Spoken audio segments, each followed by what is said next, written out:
Wake your game up, it's your boy Junne. You are now listening to Junnin with Junne, the best fucking podcast in the universe. Another episode, Junnin with Junne, the best podcast on the universe. We got a special guest today. Hey, how's it going? My name is Rich Manley, and I'm basically an adventurer, traveler. I just do a lot of stuff. Yeah. I met him actually on the mountain while I was running Ringing Canyon, and he was boxing on the top of the mountain. It was different. It was like you were working out with, what's his name? With Ali. Ali, yeah. Shout out Ali. And it was like, oh, okay. And then after that, I was like, oh, I want to box. And then next thing you know, we were like hiking and running mountains. Yeah. Well, that's like Ali, though, because when I work out, I'm very focused. I don't talk to anybody. I mean, I probably come off like I'm just like a jerk because I like stand up, but I just like to focus on it. So, and Ali's always talking to people. Yeah. So he's been, engaging. And so I remember he went up to go see you, and I was like, man, let's just keep running. I want to run the mountain. Yeah. But then he turned out to be really cool, and I'm like, all right, maybe I should kind of like give people a chance in my workouts. Yeah, no, great personality. So tell us a little bit about your come up. Like, how did you get to where you're at? So basically I moved to LA, like 10 years ago. I grew up in Boston. Oh, wow. And, are you a Celtics fan? Yes. Oh man. Okay. Yeah. Okay. Red Sox, Celtics. Okay. It's pretty hardcore over there. So, yeah. This is over, isn't it now? No, I'm just kidding. So yeah, I grew up in Boston, and, I was always fascinated by adventure. Like I was always getting into trouble, like adventuring in the mountains or whatever, just, running off, and I'd have my brothers, come with me. And so I just said, I want to go to LA and get into the entertainment industry. I was always doing martial arts and stuff like that too. So I wanted to do stunts and use all my abilities like rock climbing and scuba diving and all this stuff and martial arts and just be like a stunt guy. Yeah. So yeah, that's when I came here, and I started basically building a resume, meeting people, and then working on my own stuff, like adventuring around the world. I eventually decided to follow my grandfather's footsteps because that's what initially inspired me. I mean, I came to LA, I kind of lost myself for a while, and then I got back to that route, which was my grandfather, who was also an adventurer, and he traveled around the world as a surgeon looking for medicinal practices or different ways to enhance his own medicinal practice. Wow. Like in the Amazon, he'd find herbal medicine and talk to tribes there, and he'd use that in his own practice. Or in Tibet, he would use spiritual healing and learn about that, and then bring it back to the U.S. Oh, wow. And I was always marveling over all the stuff he found, and he was kind of like an Indiana Jones like type. So I said, okay, well, I really want to be like that. So I just decided to go to Egypt like 6 years ago, did that whole thing, and then after that, it just kind of blew up, and I was just traveling like him. Wow. Yeah.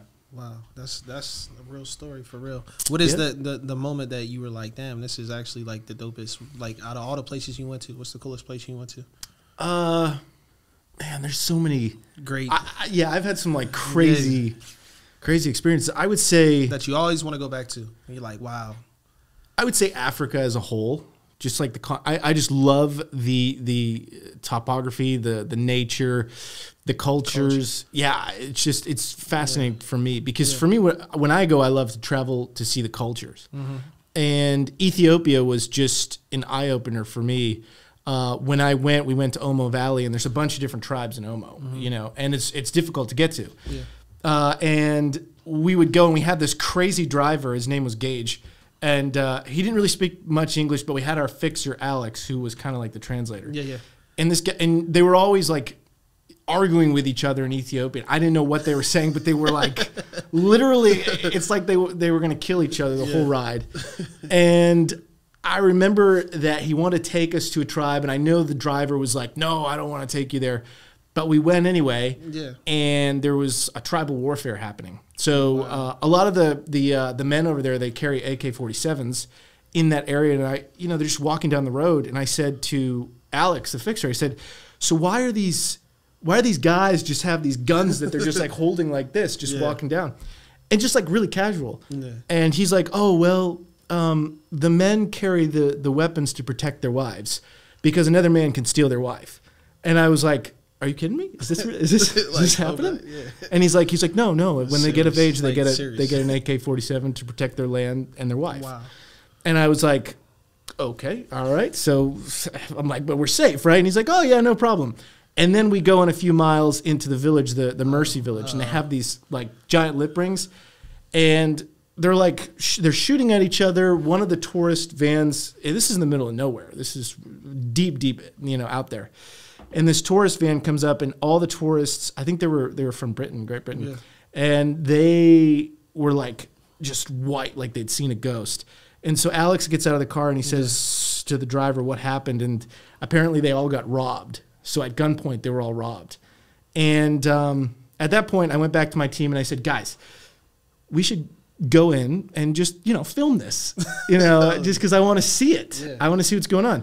And one of the guys was very adamant, like, no. People are shooting each other, and someone just got robbed. Yeah. Everything taken out of their car. Idea. Yeah. No, but I said, all right, raise your hand if you want to go. The other guy said yes, and he's like, I'm going to kill you. I hate you. So we went. And we went in further, and then we got held up by gunpoint by these guys in military fatigues. And sometimes you don't know, like there's rebels, that's like closer to the Congo, but you have rebels in some of the areas. So I'm like, I said to Alex, is this are they good? Are we in trouble? And he's like, I don't know. And so I was like, okay, so this guy, we also had a security guard with us, and this guy had an AK-47, but it looked like it was like 500 years old. It was like falling apart. Bolts were coming out of it. And the guy himself was like 80. So I'm like, all right, I don't know what kind of security this is. But so the guy gets out, they talk to the military, and they say, well, we just shot 3 people, killed them. You guys have to turn around.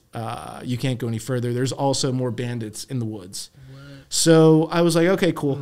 Let's get out of here. And we're driving back, and we're like looking behind rocks to make sure nobody's going to jump out. But that was a pretty crazy experience for me. Did you still try to film after that? Oh yeah, yeah. We kept going.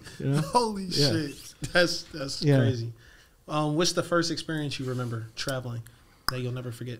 That was Egypt. Mm-hmm. Like that was my big travel experience when I went to Khan el Khalili, which is a bazaar in Egypt, famous one. Yeah. They were all trying to heckle us.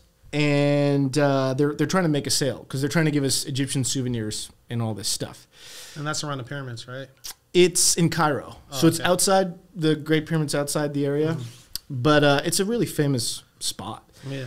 And there was this old man who wasn't getting any sales. And I was like, okay, this guy, I'm just going to buy something from him. Just because, yeah. Yeah, and he was like really sweet. He wasn't trying to like push anything on me. Mm-hmm. So I did a magic trick for him because I do a lot of magic when I travel. Mm-hmm. And I did this magic trick for him, and he was like really excited. And all of a sudden, all the guys that were trying to barter with us and try to get us to buy things started conglomerating in this big circle. And they were like, oh, show us another magic trick. And I didn't know what to do because there was people behind me, around me. It was like they were all coming. Yeah, yeah.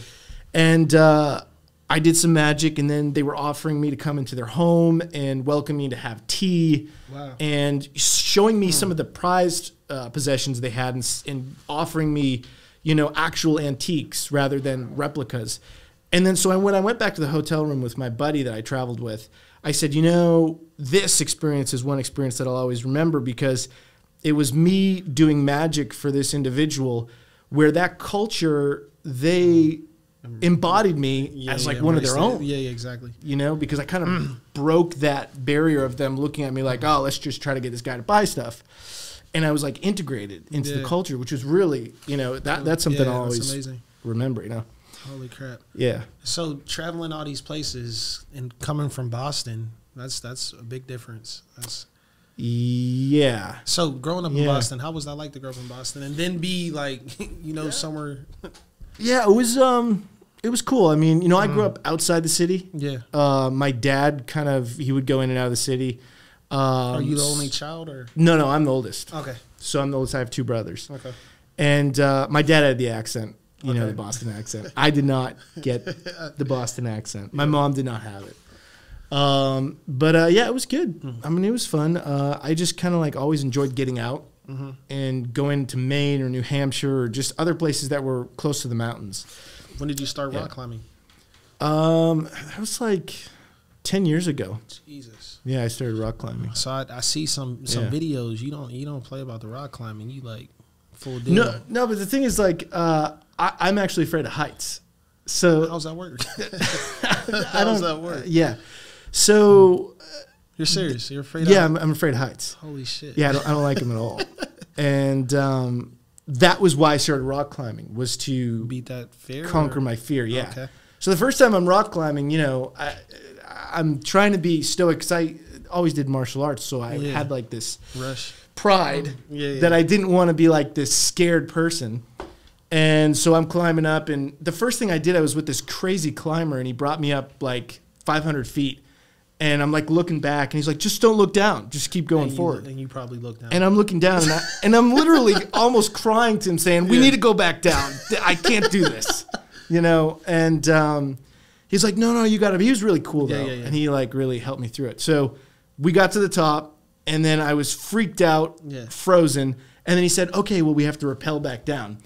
And I was like, well, how do I do that? And he's like, oh, don't worry. I got you on the back up the whole time. So he did the knots, he tied everything. And then he's like, I'm just going to need you to lean back. And I'm like, no, just lower me down. I'm not leaning back. Yeah, that's scary. You know, and that was the scariest thing for me, was like leaning back, trusting the rope, and just, walking down. Especially just putting your life in another person's hands is also scary as well. Yeah, it was the first time was crazy. What's the biggest mountain you climbed? The biggest, or that you can remember, that's just like, damn. It was probably Peru. Pinamarca was the area. It was in the Andes, and that was just like, that was nuts. I don't even know what I was thinking. I was adamant that I wanted to climb this mountain to get to the Quechua people, which is this village that lives really high up, and they eat coca leaves, which is actually, the coca leaf is an ingredient in cocaine, so they're all basically high up there, I guess. I mean, holy snap. Yeah, and so we're eating coca leaves because it helps you acclimatize to the high altitude. And so we get there, and I didn't know that at the time we got to this area, it was winter. So it's snowing, and the rock is freezing, so you touch it, and your hands are just literally like getting frostbitten by just touching the rock. Yeah.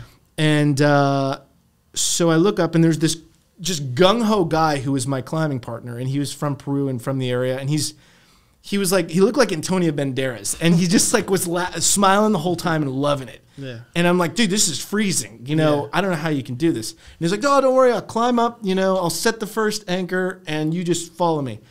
And so I remember just climbing that thing, climbing up it, and I'm like getting cut on the ridge. The rock was really sharp, and it was really high up there. It had to be, 4,000 feet up. It was pretty high, and it was freezing. So I had like a permanent claw that I couldn't even like bend my fingers. So I was just like clawing my way up this mountain because it was just so cold, and it was fun. It was beautiful, but it was like a So how do you get down stuff like that? Like in the snow and stuff, isn't it like harder to get down, or is it easier?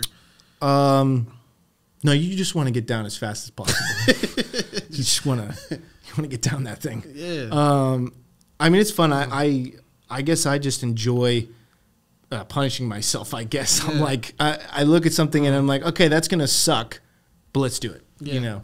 And so sometimes I got to, with the team that I bring, whether it's my photographer, my camera guy, or whoever's coming, I always got to make sure they're cool with it because they know I'm gonna want to do something crazy.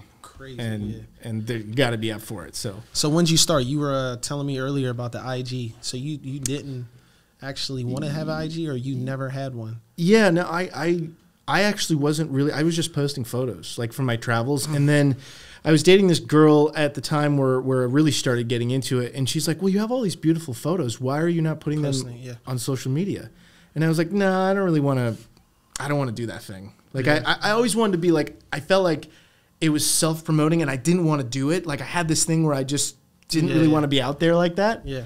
And then I got into it, and I started getting brand deals, and then I was like, okay, yeah, I like this now. I'm like, this is cool. But yeah, I definitely attributed it to her to like getting me to actually do that. And I saw a different side of it too, which I kind of liked. It's just a way to get you know, kind of if you do it in a certain way, it's a way to get your message out. Facts. And that is very true. You know, that's what I do when I write up things or when I'm posting stuff. I always like to have a message to it. So that's just kind of my style. But it worked for me, and now I'm getting brand deals, and now I like it. So yeah. How's that? So brand deals, what big brand deals have you got so far? I did something. The most recent ones, I mean, I've done a number, but the most recent ones were with Qantas Airlines. So they like flew me to Australia. How was that? That was good. I actually this is a true story. I was rock climbing. I was doing all that stuff. I was going to see like crocodiles and basically get close to crocodiles, like, you know, the crocodile hunter. Wow. That's what I wanted to do. And we did some airplane stuff, some helicopter stuff, because I fly airplanes and all that. Do the full package pretty much, yeah. I just love that adventure stuff. Crazy. Yeah, so we were doing all that. But the one thing I kept saying as we were there, I was like, listen, I don't know if I want to do this because I don't know if I can handle the spiders. Mm-hmm. That was the one thing. No. They're like, I don't know if you've seen the huntsman spider. They're about the size of my hand. Oh, dang. They're huge, and their legs are like these Poisonous. creepy, like if you've seen Alien, their hands just are like the alien like creature that goes on your face. And so I was like, look, was like researching all these areas that you can see them, and we were in Tasmania, which is this really beautiful island off of Australia, and there's like videos of people in their cars, and then these huntsmen are coming out of vents, or when they pull down the visor, there's a huntsman right there. And there was also one that was like crawling across somebody's windshield. Holy crap. And I was like, look, I'll climb the mountains, I'll do all this, but I can't deal with that in my car. Yeah. It was fun, but I was worried the whole time that I was going to see one of those. So you fly planes. Well, first of all, when did you fly in planes? What made you want to do that just randomly? Yeah, I mean, I've always wanted to kind of. Where do you have the time to do all this? Man, I don't know. This like, is why I was like, aren't these processes like a helicopter license and? Yeah, that's why I was like, hey, I need some coffee. Yeah, I was like, geez. But yeah, it is a process. Getting your pilot's license is it's a lot of hours. You got to do the homework beforehand and the study, then take the test and all that. I started doing that like 2 years ago. So it only took you about 2 years to get your license? Well, you can do it if you just stay on it. Like you can get your hours. You can do once a week. You can do 2 times a month. I mean, it just takes longer. Same for helicopter as well? Yeah. Jeez. But so you're trained to survive in any type of environment. Well, that's just kind of what I'm always thinking. If the world's gonna end, why not be prepared? Why not be prepared? Yeah. But I also don't want to be one of those crazy people that's like at home, like I want to, stocking up, and I'm like, okay, I'm ready for it to end. Yeah, exactly. But I just like the feeling of knowing that if it happens, So you think the world's going to end soon, or you say aliens? Tell us a little about this aliens that you're in love with. So I'm very fascinated with history, culture, and so that being said, I often always wanted to be an archaeologist, like Indiana Jones. Yeah. And then I realized it's not as exciting as Indiana Jones is. It's kind of boring.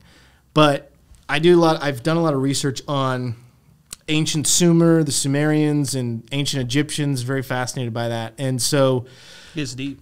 Oh yeah, it's super deep. And I've been to Egypt, been to the Great Pyramids, and I'm just a believer in the theories that the pyramids were not created by the Egyptians. And I have this theory that there was a culture created before us that came to Earth, and we are descendants of them. And the Egyptians, the Sumerians that called. Even in the Bible, when they say God or the gods and the Greek pantheon of gods, the Roman pantheon of gods, they're all the same people, just different names. And the people they're writing about were these individuals that came before us, which kind of looked like us, but were giants, and they were bigger people, and they created human beings in society. That's I'm a believer on it. And so part of the reason I travel is to kind of find the answers in the different cultures and the regions I visit. Like if it's Egypt, if it's, the Middle East, if it is Sumer, I haven't been to that area yet. But I'm very fascinated to see some of these areas and say, okay, let me just feel this for a second. Because the Great Pyramids just do not feel normal. There's no way. The energy is I feel you. just something's off. Yeah. So... Yeah, that's I crazy. mean, I could talk about that forever. It's like a whole thing. Yeah, no, I'm serious. You know? I mean, just enlighten us, you know.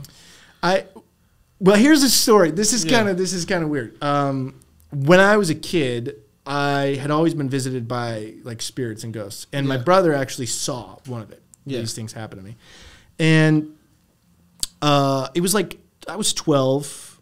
I could have been like 11, but even before then, like 9 years old, I was fascinated by Egypt. Okay. And I remember being in this room with my brother, and we shared this room in our house, and it was 3 a.m. And all of a sudden at 3 a.m., the door starts opening. Like our closet door starts sliding opening. And this figure comes out of the door. And it's like this see-through translucent kind of figure, but he's tall, and he looks like he's wearing a hood. And I'm closing my eyes, like trying to close them like that. And I'm holding my breath, pretending like I'm dead, because I didn't know what this thing was. And it comes toward me, and my brother, he takes the covers and he puts them over his head because he sees it. Wow. So he's like trembling, and I'm in my bed just like with the covers like this, like, don't get away from me. And this thing comes up to me, and it just puts its hands over my body, just above, like about like 12 inches above, and just kind of moving, like almost like a Reiki or whatever. Yeah. And and then it looked up, and then it looked off, and then it walked out. And this was a ghost. Or some type of entity. Yeah. And then I woke up in the morning. I mean, I fell asleep somehow. I was terrified. You sure it wasn't a dream? No, because my brother, and I was telling my mom about it. And then my mom's like, it's probably, you're probably dreaming. And my brother was like, no, I saw that thing. I was freaked out. It came out of the closet, and it went right for Richie, which is what they call me. And they're like, it went right for him, and it was like doing this weird hand thing. And I'm like, see, we both didn't have the same dream. I know that happened. Yeah, that's crazy. You know, and after that, I just moved rooms because I couldn't stay in that room. And then that would happen again. I'd get the night terrors, and this thing would come out of the closet, and it would like pull me in and to darkness, and these hands would come out and like claw at me. And then there was this old woman who was trying to get it. It sounds like Insidious. Have you seen this movie, Insidious? I'm like, holy shit. I'm telling you, when I watched that movie, I was like, this is my life. Yeah. This is what happened to me as a kid. And there was this old woman with tar coming out of her mouth and long black hair, and she would literally have me pinned down by all these hands, and she would take this long fingernailed finger and try to get into my belly button, which, if you know, in some spiritual realms, that's the gateway to your soul. So I think she was trying to possess me or something. So that being said, that's why I've always been fascinated by like the ethereal, spiritual realms and stuff, because I've seen that weird side, you know. How old were you when that happened? It's crazy. I was like 11 years old, like 10, 11. And you said with so much detail too. Oh, I remember that thing. I remember every, you know, because that happened to me for about 2 years. And it wasn't until... it kept happening the same... Oh, yeah. It was the same exact... The same kind of thing. You know, where I could tell where it was going to happen because the closet door would shake, and then it would open, and there would be this blackness, and then she'd come out and, like, pull me into this dark void. It was really weird. Yeah. Oh. But it stopped happening when I turned like 13. Okay. And I started doing martial arts. And I was training with the Shaolin monks. I was training with this Kenpo karate instructor. And I think by doing that, it was like increasing my spirit or my confidence or whatever it was that I could kind of just ward it off. Yeah. Have you ever had that experience yet, you know, being older? I had it once when I was 22. I was... my girlfriend at the time, at 22, we were renting her mother's her house. Yeah. And this was in Raleigh, Massachusetts, so it was still in the area. And, you know, the East Coast is really, there's a lot of stuff, like exactly. Ghost stuff that's happened there. And so we rented the house, and she was like, I can't take this, because we'd go to sleep. Instantly. And and she'd wake, and she'd wake up, and she'd have marks on her arms. You know, like 3 dots, you know, like she got injected by something, or like a handprint. And she's like, I don't know what's happening. I've got these marks on me. And then I was like, oh, no, this is the old woman. Holy shit. The old woman. So I just knew, and I'm like, great, she's back. So there was one time she told me that I stood up in the bed, just literally sat up and just pointed with my eyes closed in the corner of the room. And then she said she looked and there was a figure staring at her, just an outline of a figure. And she was freaked out. She woke me up and I literally snapped out of whatever I was in. And I said, what? And she said, there's something in the corner of the room. Turn on all the lights. And I did, and nothing was there. Wow. And I was like, oh, I didn't see anything. But I knew, I didn't want to tell her, but I'm like, this has got to be something to do with this thing. Wow. And then at 3 a.m. one night, all of a sudden, I wake up, she wakes up, and the lights are flickering. The printer's shooting out paper, and the alarm is going off, the smoke alarm. So all these electronics are going crazy. The lights are flickering, all of this. And it was 3 a.m., which is kind of like, it's the witching hour. And so we went downstairs. I'm looking at the printer as if this is a normal occurrence for me. I'm just staring at it like it's normal. She's freaking out. And I'm like, this is what happens, you know? It's a part of life. This is a part of life for me, you know? And so we went back upstairs, and I'm like, sorry. So I got to tell you this story about this old woman. And so I told her, and she was like, oh, my God. Now you've brought it into the house. Wow. But she thinks, too, that house actually had some spiritual energy to it. And she said even before I was there, she felt just a presence there. So, and then after that, she went away again. And it's to be continued. Holy crap. She hasn't come back. So I want to knock on wood. I want to just I'm good. I'm good. Jesus. Yeah, so. Wow, what a crazy story, man. Wow, what a real story. That's wild. So you scuba dive too, right? Yeah, I scuba dive. What was that like? I love the that's another thing. I was always afraid of the deep ocean, but I like the shore and everything. I was always like going to the beach as a kid, but I was always afraid of the deep ocean, and that's kind of why I do a lot of what I do, is because I'm trying to conquer the fears that I had as a kid. Yeah. And I love it. Clear water, tropical waters, I had no problem with that because you can see in front of you. But when you're descending in like the Atlantic or some area deep off, the shore, and it's just, you don't see anything, especially if the visibility is not that great, you're just going down. And then after a while of doing it, I got used to it because then you start slowly going down and there's this sense of calm. And it's almost like this Martian world. It's just a completely different area of Earth. And so as you go down, when you hit the bottom, if you're at a place where you can actually get to the bottom, you see the sand, you see the rocks, you see everything. You're like, okay, I feel comfortable now. And then sometimes you'll see a coral reef and some fish. But honestly, it's where I'm the most at ease now, where I used to be afraid. Mm-hmm. Just being under the water is just such a calming experience for me. What scary moment have you had, doing that? I feel like probably looking a lot of dangerous stuff. Yeah, I stay pretty calm. I think it's from the martial arts where I just have this calm mindset. So it's mostly when I'm with other people who don't have the experience, and that's probably the scariest moment for me. Like I had a friend who didn't know what he was doing, and he was running out of air. Holy shit. And he didn't know. And I'm like, how'd you fix that?